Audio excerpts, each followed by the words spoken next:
Que tus palabras sean mis palabras. Háblame, Señor, directo al corazón. Hola mis hermanos, te habla tu hermano y amigo Treni del Rosario, y en esta sección un solo evangelio vamos a leer y a contemplar el evangelio que está tomado del día de hoy, 5 de septiembre. Y está tomado del evangelista según San Lucas, capítulo 4, versículo del 31 al 37. Y toda palabra de Dios la leemos en el nombre del Padre, del Hijo y del Espíritu Santo. Amén. Bajó a Cafarnaúm, población de Galilea, y los sábados les enseñaba. La gente quedaba asombrada de su doctrina porque hablaba con autoridad. Había en la sinagoga un hombre que tenía el espíritu de un demonio inmundo y se puso a gritar a grandes voces: ¡Ah! ¿Qué tenemos nosotros contigo, Jesús de Nazaret? ¿Has venido a destruirnos? Sé quién eres, el Santo de Dios. Jesús entonces le conminó: cállate y sal de él. Y el demonio, arrojándole en medio, salió de él sin hacerle ningún daño. Todos quedaron pasmados y se decían unos a otros: ¿qué palabra esta? Da órdenes con autoridad y poder a los espíritus inmundos y los hace salir. Así que su fama se extendió por todos los lugares de la región. Palabra del Señor. Gloria a ti, Señor Jesús. Habla, Señor, que tu siervo escucha. Los sábados enseñaba. Jesús desarrolla su actividad precisamente el día de sábado. Este es el día de descanso al final de la creación, y el mismo Dios, como principio y fin de toda la creación, solo en Él encuentra su descanso. En el día sábado el universo bebe de la fuente de donde procede. La venida de Jesús es la aurora del sábado definitivo, el día sin ocaso, el octavo día de la fiesta sin fin, el hoy en el cual la eternidad de Dios ha hecho irrupción en el tiempo del hombre. Finalmente el hombre y en él toda la creación alcanza el descanso de Dios, vuelve a unirse y entra en comunión con él. Será un día lleno cuando Cristo, verdadero sol, esté en el culmen y haya vivificado todas las cosas en su dependencia. Entonces Dios será todo en todos. Pero ya ahora, toda la historia está iluminada por este sol y es siempre un único sábado en el cual la palabra de Dios obra con autoridad. Enseñaba. El tiempo copretérito o imperfecto significa que la acción todavía no ha terminado. Ha enseñado, enseña y enseñará siempre. Lucas quiere llevar al lector que no ha conocido a Jesús a conocerlo y a experimentarlo en su anuncio para que, al obedecer a él, llegue a ser su ícono vivo como él es la imagen del Padre. Su rostro es visible hoy en él, que obedece a su palabra. Ella nos enseña quién es él a través de lo que hizo y enseñó.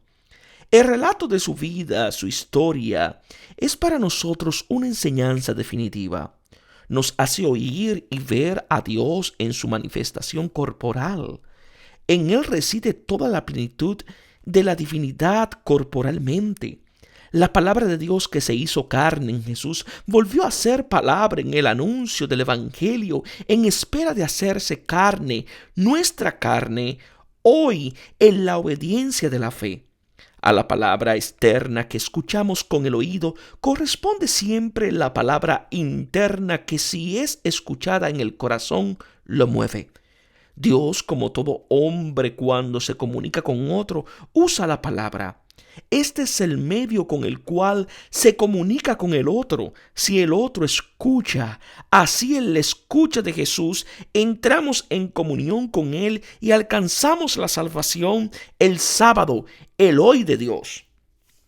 Por eso, Pablo dice: no me avergüenzo del Evangelio, que es una fuerza de Dios para la salvación de todo el que cree. La fuerza de la salvación ha sido confiada a la debilidad del anuncio, la sabiduría de Dios a la necedad de la palabra de la cruz. Dios no acude a otros medios de poder o de sabiduría humana que desvirtuarían la cruz de Cristo, poder y sabiduría de Dios.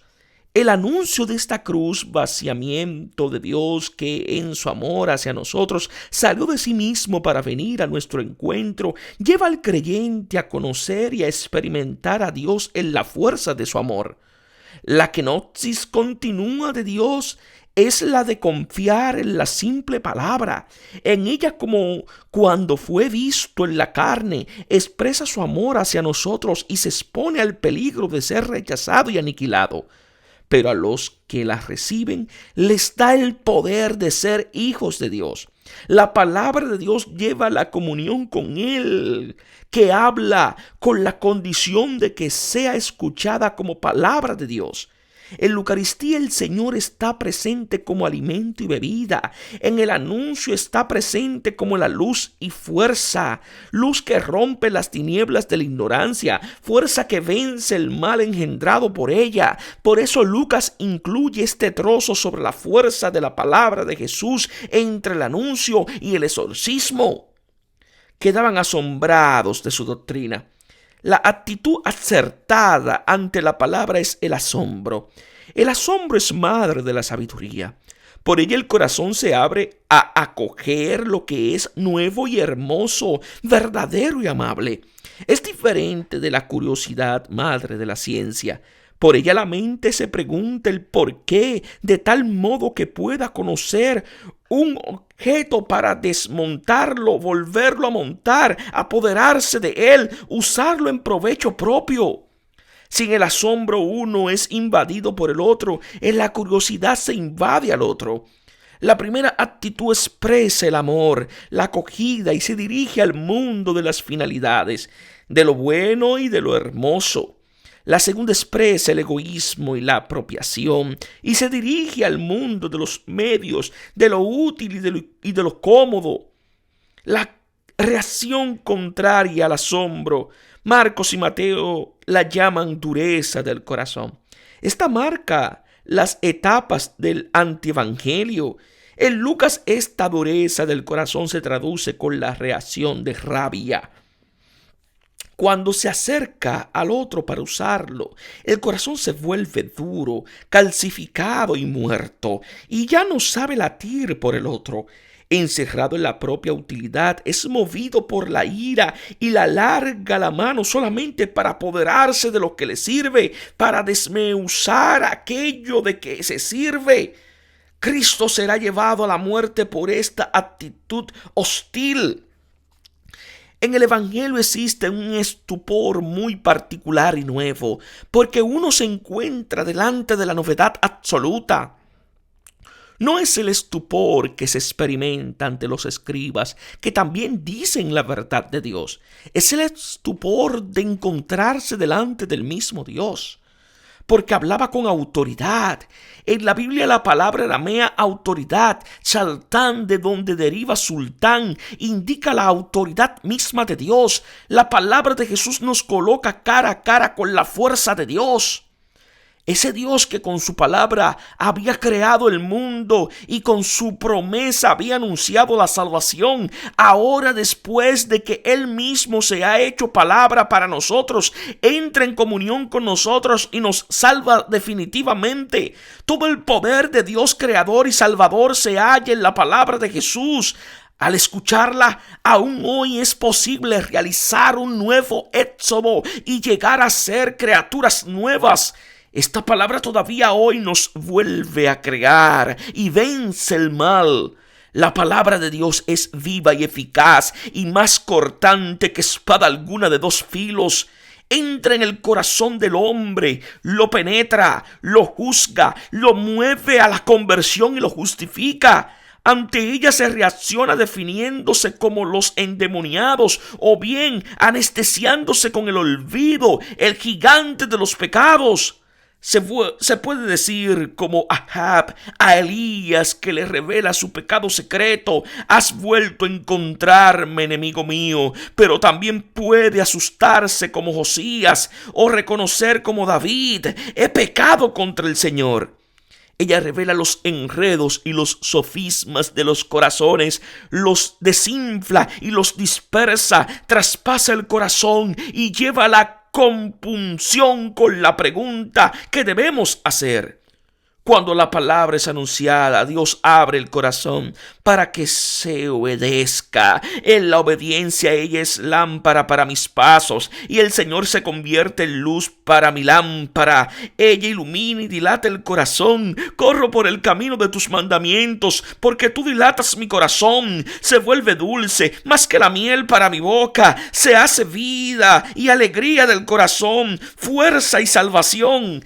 El relato del Evangelio nos coloca ante la palabra que tiene esta autoridad. Nos pone cara a cara con Jesús. La obediencia a su palabra nos lleva a experimentar hoy su realidad. Nos hace contemporáneos con Él.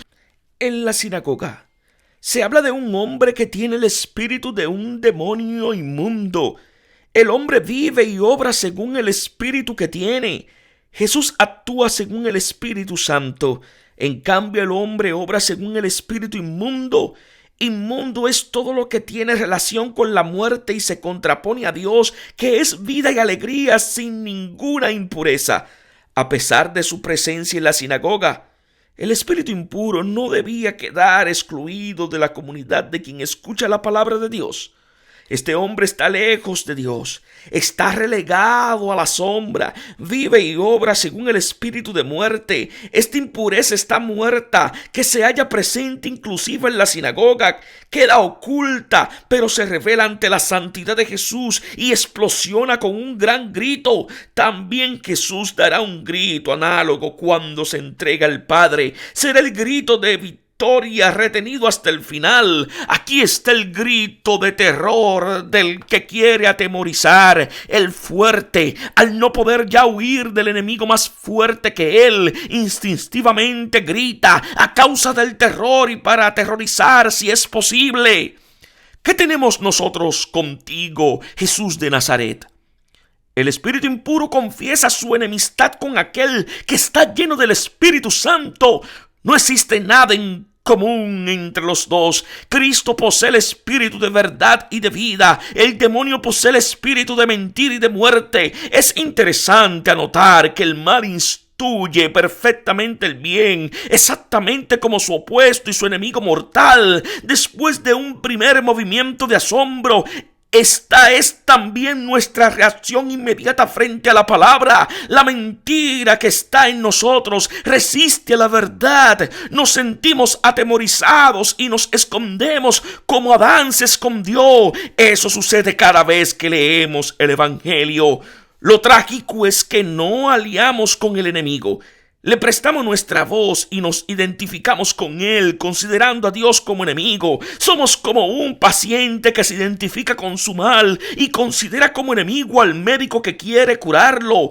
Por desconfiar se alía con la enfermedad y considera como extraña la salud, y aleja a quienes se la llevan, porque arruina su identidad fatigosa aunque falsa. El enemigo, el demonio, habla en plural, diciendo nosotros, y tiene un conocimiento sobrehumano de Jesús. Sabe quién es, el Santo de Dios. Es un intento mágico de tomar posesión de Jesús pronunciando su nombre y su secreto. Algo más se requiere contra aquel que es la palabra. Es la declaración desesperada de una conciencia que sabe la verdad, pero con el corazón quiere lo contrario.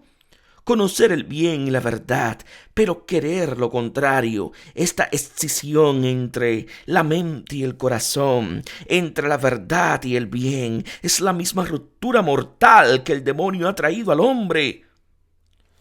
¿Por qué prefiero mi mal, que entiendo como tal y quiero, en vez de tu bien, que comprendo y sin embargo no quiero? ¿Por qué me lo das como don? Ciertamente los endemoniados deben ser sanados de ese mal profundo que les impide querer el bien. Y es la desesperación causada por la mentira de que el bien no sea para ellos. Los demonios tienen fe.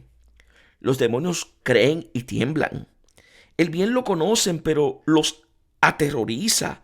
La pena del condenado supone esta fe y consiste en conocer la verdad con la inteligencia, pero experimentando su privación con el corazón. Es interesante pensar que como el mal reconoce y de algún modo desenmascara a Jesús, así la simple presencia de Jesús y de su palabra poderosa desenmascara y derrota el mal.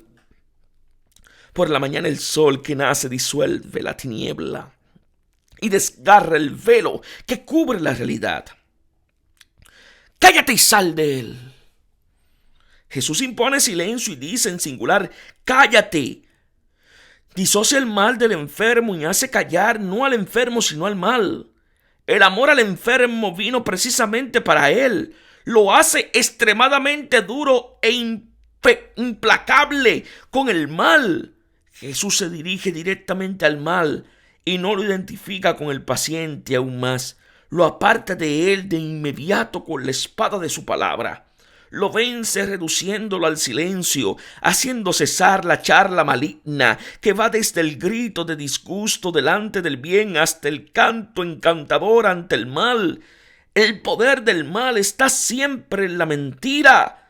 Si la mentira calla, se acaba el mal. Ante Cristo y su palabra, el hombre colocado en el mal percibe que difiere de ella. Pero esta misma palabra lo coloca en el bien. El bien es estar delante de Dios y lo hace conforme a sí mismo. Por más que Adán se haya sustraído a Dios, éste lo busca, lo encuentra y lo coloca de nuevo delante del propio rostro, devolviéndolo a sí mismo. Huye en el error y la falsedad y queda en medio de la sinagoga el hombre libre e incolume. Ese mal que parecía fatal, que había ocupado el puesto de Dios, desaparece delante de su rostro, que es Jesús, su palabra hecha carne. La simple lectura del Evangelio es el exorcismo más poderoso, luz que vence en nosotros progresivamente toda tiniebla. El demonio se va con mucho ruido, pero sin causar daño. ¿Qué palabra esta? El motivo del estupor que afecta a todos no es el hecho de que en sí ya es grande, sino el origen del hecho. El estupor está concentrado no tanto en lo que ha sucedido, sino sobre la palabra. Ella con autoridad y poder manda a los espíritus inmundos y ellos salen. Es el mismo estupor del oyente del Evangelio, que experimenta la liberación a través del poder de la palabra de Jesús. Ve hoy que se cumple esta parábola que escucha y entra en el sábado de Dios. Y su fama se extendió por todos los lugares de la región. El estupor se difunde y el eco de esta palabra resuena en todo lugar como señal de esperanza y espera. Es una palabra capaz de vencer el mal. Este eco llega ahora hasta nosotros. Donde quiera se anuncia el Evangelio. Que Dios os bendiga en sabiduría y en santidad.